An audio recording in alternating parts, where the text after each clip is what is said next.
What's happening, Hammers? Dan Lawless here, giving you my instant match reaction to West Ham to Newcastle United 3. If you were just watching the stream before, Scott was trying to ring me, figuring out how to use the camera or whatever. Anyway, I'm back. I'm back now. And as I was saying, that match, that performance to me was an absolute shambles of a game. I don't know. I just don't know what went wrong. We started so well, an early goal. You thought early goal. 1-0 up after 6 minutes. Here we go, boys. I thought here we were going to be in for a few goals. This is going to be an entertaining game. This is going to be a great game for West Ham. Stoke all over again. 3 minutes later, the ball's in the back of our net. Conceding a stupid free kick that we should never have conceded with Winston Reid. For some reason, I don't know what his foot was doing up there in the first place. Nearly kicking the geezer in the head. And then, a soft free kick to be conceded. Like, for me, Adrian, that's one of them that you'd usually see Adrian save, but he was just like, just too slow to dive to it. You can almost see where the geezer's gonna go. It's obvious he's gonna go there, and he's too late making the save. And people have asked, would Joe Hart save that? Maybe what people say, like I said, you don't save him to his left. Maybe we would have saved him, but it's neither here or there. Anyway, you can't drop Adrian off one game if that's what some people are thinking, because of how many chances Joe Hart had. So that'd be very harsh. Let's talk about the penalty. Why was Ayew taking the penalty? Mr. Tapping, that poacher. Why is he taking the penalty? For me, and out of it should have been taking it. Arnautovic is probably one of our best finishers. Look at some of his finishes he's scored for us. Why was Arnautovic not taking that penalty? And you had, whose decision was it that Ayew? And when he takes it, when I found out it was Ayew taking it, I had a bad feeling. When I saw his approach to it, you just know he weren't gonna score. What was that little step up bollocks about, trying to be too clever? He was never gonna score that. And that's like a second time now we've had Noble out and we've got a penalty. Before with Lanzini, which is another poor penalty.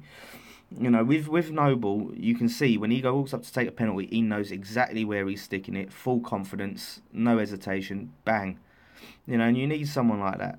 It's it's just, it shouldn't have been a penalty in the first place, so you could say justice has been served. But when you get them little bits of luck go your way, you got to take advantage of it at the end of the day. So, we could be here with a point.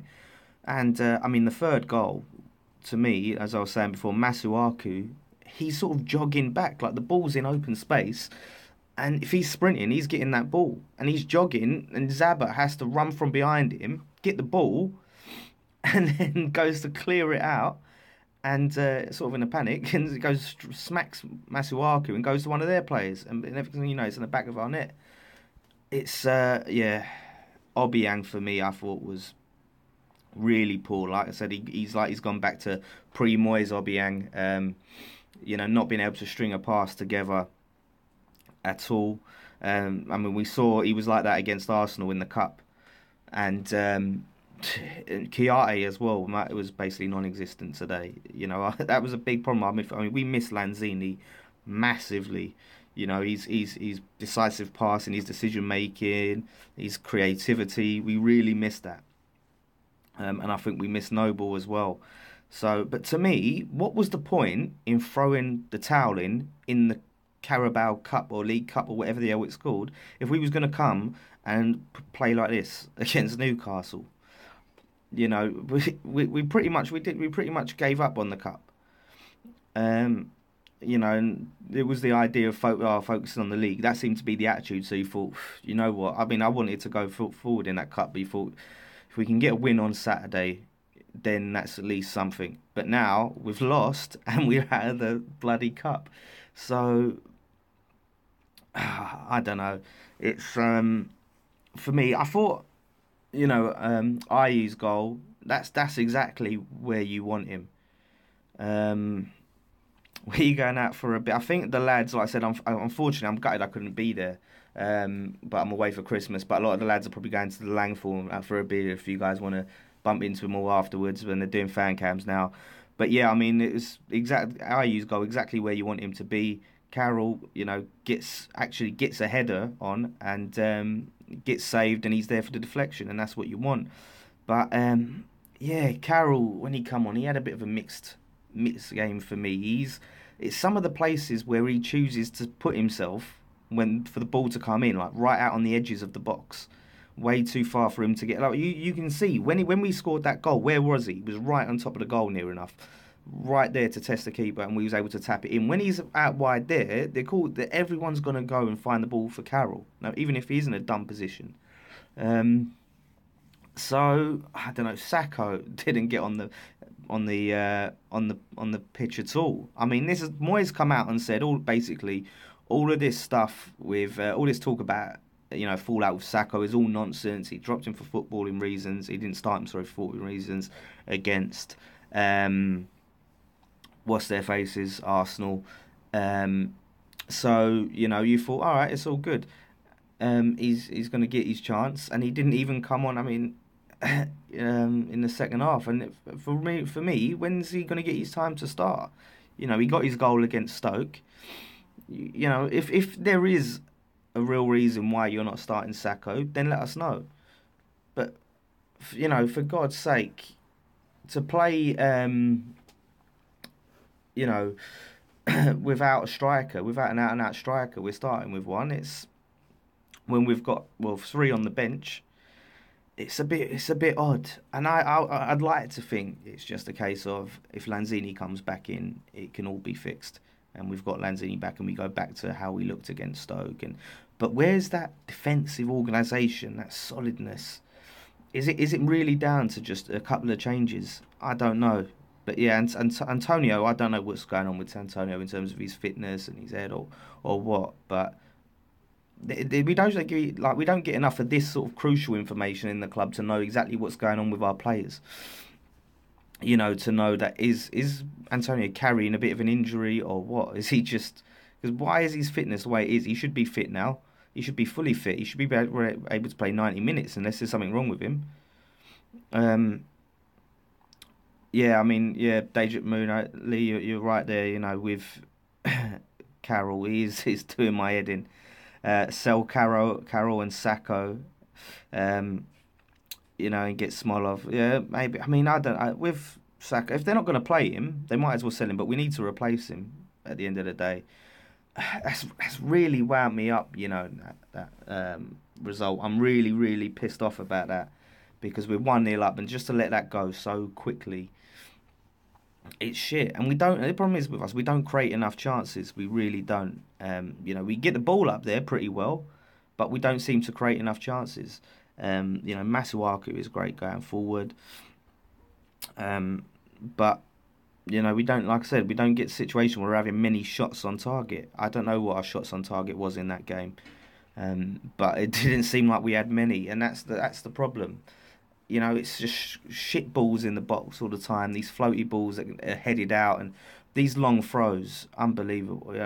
How many times are we making these long throws? Even when Antonio come off the bench, off the pitch, we're still doing these crap long throws. I can't remember the last time that we've ever actually, done anything off the back of one of these bloody long throws into the box. Ayew, mate. I'm a Ghanaian, but his performance is worse now. I mean, I think Ayew is still our top goal scorer. But I mean, yeah, the penalty was shocking. But he did work hard in the first half. I don't know. The problem with Ayew is when we do break and it sort of goes through him, he hasn't got the pace to really run with the ball, so he really slows us down. I went back for the West Brom game. Don't think I'm back till the new year. I'm away till the new year.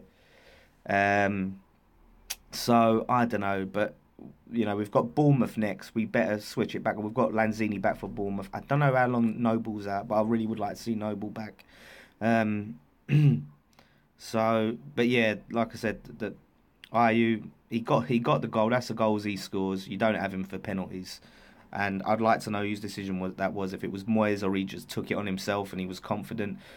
But all of this step bollocks is shit. We saw Zaza in the European Championship. I don't know. What players do we think we need to be looking at? Do you think well, Jack Wilshere's off the cards. That would have been a nice one, innit? But it looks like he's staying where he is. I think we need a bit more pace. I really think we need a bit more pace. But honeymoon's over. I mean, I'm not going to sit there and, I mean, I wasn't too quick to getting ahead of myself after the previous results. Like after the Arsenal game, I was buzzing. Like things were looking good, but I didn't think we was going to go on like some massive run yet. So I think we'll see what happens in the next game. It's not completely doom and gloom, but this was a massive opportunity to put some distance between ourselves and the teams in the bottom half, and now we're still right in there. So Bournemouth, they're going to be really up for it, and really, we're at their ground. They're desperate for some points, so we have to really, go there and fight for every single ball. And I think Obiang, he has to be dropped on the back of that. Bring in either Rice, or if Noble's fit again. But we've got to see Lanzini straight back in. Cavallo, yeah. So we do need a strong central defensive midfielder. Because I think that's where we have a lot of our problems, is in the midfield, like defensively. So, I don't know. I'm not going to let it ruin my bloody Christmas anyway. Now, I'm relaxing. I'm going to have a beer. I'm going to snack on some junk food or whatever. And on to Bournemouth. So, I don't know, guys. Let me know what you think in the comments. Have a good Christmas. Whether you do Christmas, you don't do Christmas, just have a good one. And onwards to Bournemouth. Let's hope we fucking get 3 points. And then Swansea and then all these other bloody games. And I tell you what, if we can beat Spurs at their ground again, that'll make up for it. So leave your comments below. Don't forget to subscribe. Fan cams are being recorded right now. So keep your eyes out for them. Come back. And let's see what happens in the future. So, come on, you Irons.